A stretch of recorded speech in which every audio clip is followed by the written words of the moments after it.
بسم اللہ الرحمن الرحیم۔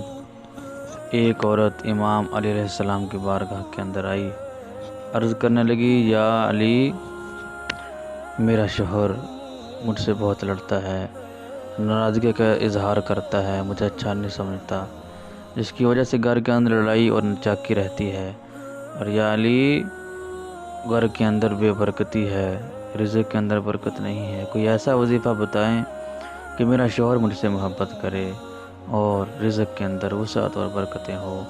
امام علی علیہ السلام نے فرمایا کہ اے اللہ کی بندی، ایک ایسا پل ہوتا ہے جس کے اندر اللہ رب العزت دعا قبول کرتا ہے اور قبولیت کا وقت ہوتا ہے۔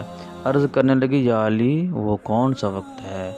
تو امام علیہ السلام نے فرمایا، جس وقت مغرب کے بعد تمہارا دل نرم ہونے لگے تو سمجھ لینا کہ یہ قبولیت کا ٹائم ہے۔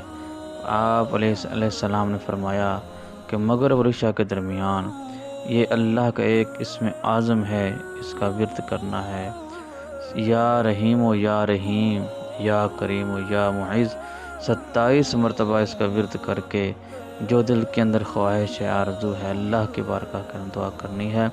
انشاءاللہ اللہ تعالیٰ اس کے صدقے کائنات کی ہر چیز آپ کو عطا کرے گا۔